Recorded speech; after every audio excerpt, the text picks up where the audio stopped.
comprendre l'importance du pacte, il est important de faire un petit retour en arrière.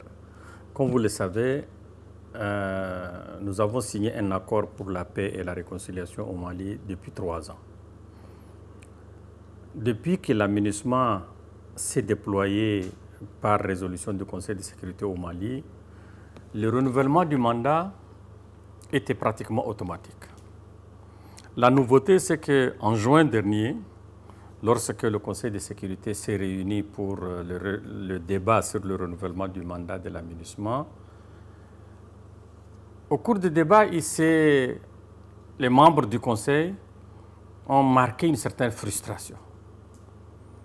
Ils ont également marqué une certaine impatience. Et ils ont exprimé un sentiment d'urgence par rapport à la mise en œuvre de l'accord. Donc ils se sont posés énormément de questions, tout en reconnaissant quand même qu'il y a eu des avancées, mais ils estiment que le rythme actuel n'est pas satisfaisant. Et donc ils ont dit pour le renouvellement du mandat cette fois-ci, nous ne pouvons pas continuer de façon unanime seulement de renouveler le mandat. Il est extrêmement important d'interpeller les signataires, à savoir le gouvernement et les groupes, les mouvements armés signataires, de leur dire de s'engager encore avec plus d'enthousiasme pour la mise en œuvre de l'accord. D'où est venue l'idée de dire qu'il faut un pacte pour la paix, en bien précisant que ce pacte pour la paix ne remplace pas l'accord pour la mise en œuvre de l'accord, mais s'inscrit tout simplement dans les actions qui sont contenues dans l'accord, dans la feuille de route du 22 mars 2018, et qu'on demande aux partis de renouveler leur engagement pour dire qu'ils vont quand même mettre en œuvre et surtout accélérer la mise en œuvre de ces différentes dispositions, de ces différents engagements. D'où l'importance du pacte. Et les membres du Conseil ne se sont pas arrêtés là. Ils ont dit, on demande au secrétaire général qu'il fasse en sorte que les Nations Unies, le gouvernement, signent ce pacte. 6 mois après, au mois de mars prochain, il doit leur faire une mise à jour de ce que le pacte a apporté en plus, afin qu'ils puissent savoir exactement quelles sont les avancées significatives pour la mise en œuvre de l'accord. Donc nous avons signé hier ce pacte où le gouvernement s'est engagé avec les Nations Unies pour dire que je m'engage à respecter mes engagements. Et les mouvements, comme ils ne sont pas signataires du pacte en lui-même, ont fait une déclaration annexée qui fait partie intégrante du pacte pour dire que nous adhérons pleinement et complètement au contenu du pacte et que désormais, nous allons tout faire pour accélérer la mise en œuvre de nos engagements.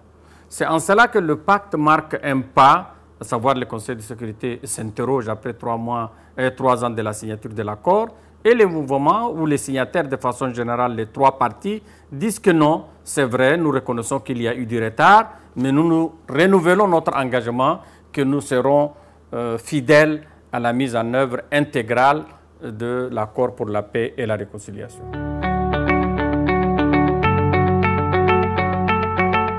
Le pacte pour la paix ne remplace pas l'accord.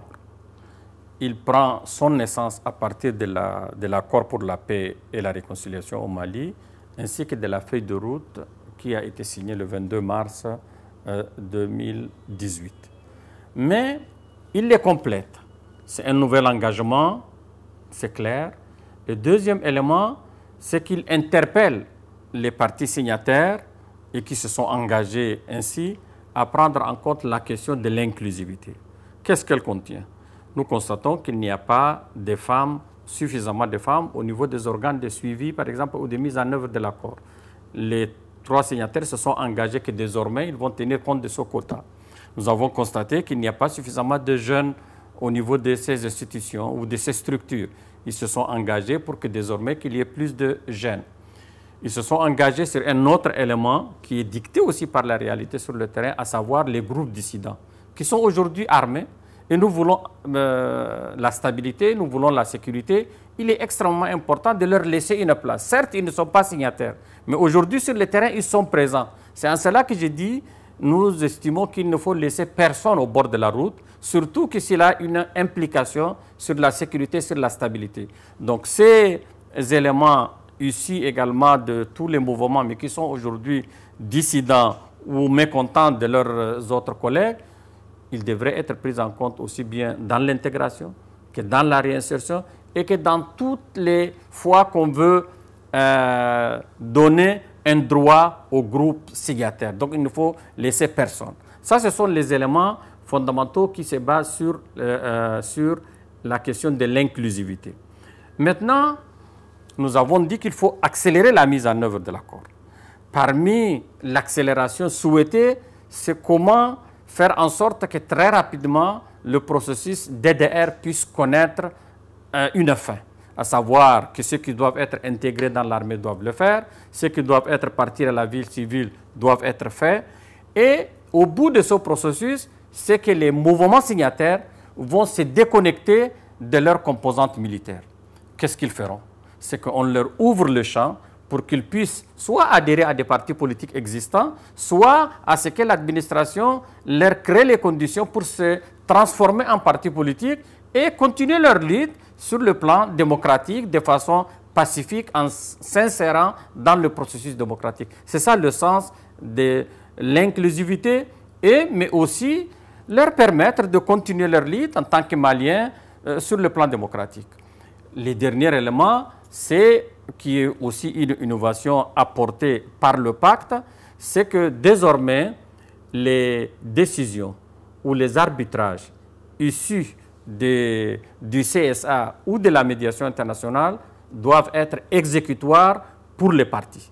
Jusqu'à là, nous ne faisons qu'un suivi. Grâce au pacte, les mouvements acceptent que désormais, s'il y a une décision issue du CSA, qu'elle soit directement exécutoire par eux.